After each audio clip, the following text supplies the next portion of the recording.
they picked up buckets from the kitchen and they ferried them backwards and forwards to the edge of the monastery, pouring it on wood and grassland outside. And then when the flames became too much, and the images they showed me were extraordinary. I mean, they looked like the lava fields of Mordor flowing down the mountain. They escaped into the church, where they spent the time praying and chanting, and miraculously they survived. Well, let's bring you the latest from Greece, where wildfires have been raging for yet another day. The island of Crete, well, there's concern about that, although there is a bit of an update in our look at tomorrow's paper a little bit later on in the show. But there have been alerts about Crete. And on another island, Evia, a firefighting plane has crashed, killing 2 crew members. Beyond Greece, fires have also taken hold in Sicily, Croatia, Algeria and Tunisia.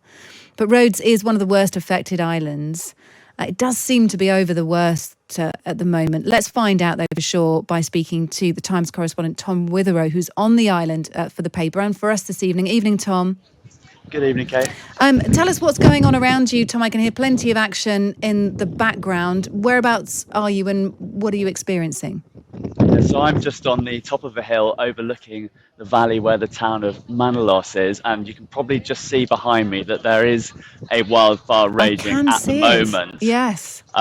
So there's quite a few people up here watching. I've just come across somebody who was actually in tears looking down over the village, and it just shows the impact that this is having on local people. And you can only imagine how many hundreds and probably even thousands have lost their homes in these wildfires, and of course, as we've been hearing about in the UK, their businesses. Yeah, certainly. The wildfire behind you, Tom, is that one of the long running wildfires, or is it a new area that's come under fire? Well, the government firefighters and all the volunteers who are tackling these blazes have been left in a nightmare situation of fighting the fire on 2 or 3 fronts at any one time.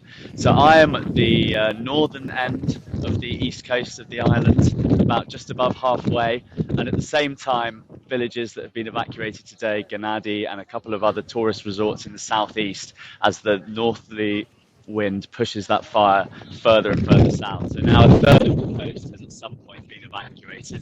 There are many parts of that where people have been able to go back to hotels to pick up luggage and passports, but the fire is, having looked under control this morning, is now spreading again.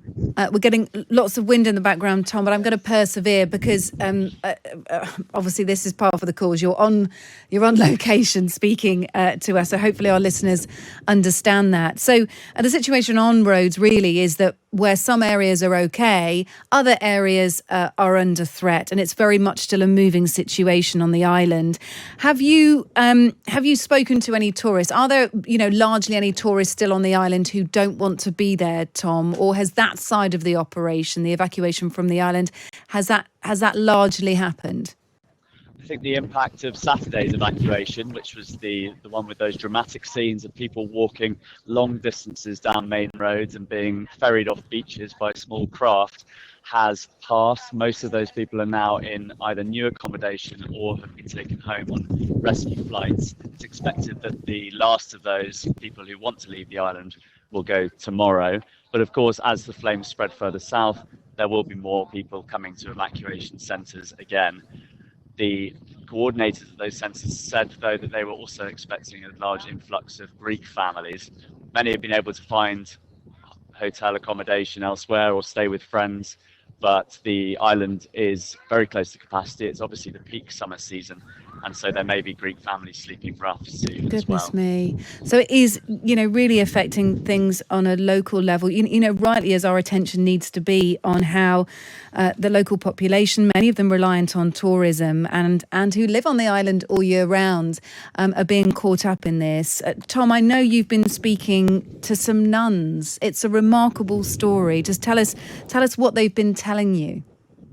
Yeah, it really was quite extraordinary. This was an isolated little monastery up in the hills above some of the tourist towns that were first caught up in the blaze on Saturday. And the road to the monastery was cut off in such a way that the government firefighters couldn't get there. One makeshift fire truck managed to get there, a pickup truck with Tom, we're getting a lot of wind on your line. I'm just going to try and wait for the wind to calm down a second. I know there's nothing that you can do about it. So this group of nuns were just met with one ancient fire truck, effectively.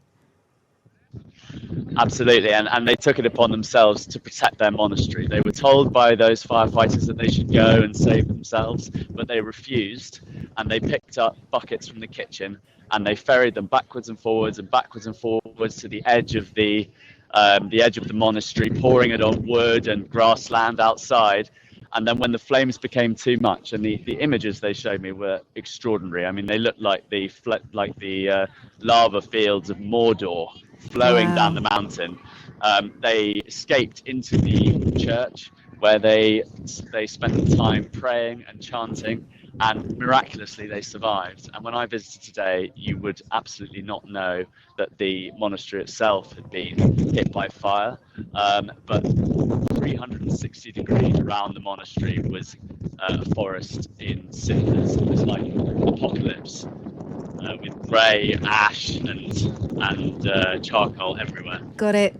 Tom, your line is shaky, sadly, but we got the gist of that. You know, a 360-degree char burn around this monastery that was left immaculate. And I'm sure that there's a story. Well, there is a story to be had there, isn't it, about those nuns there praying and chanting for their monastery.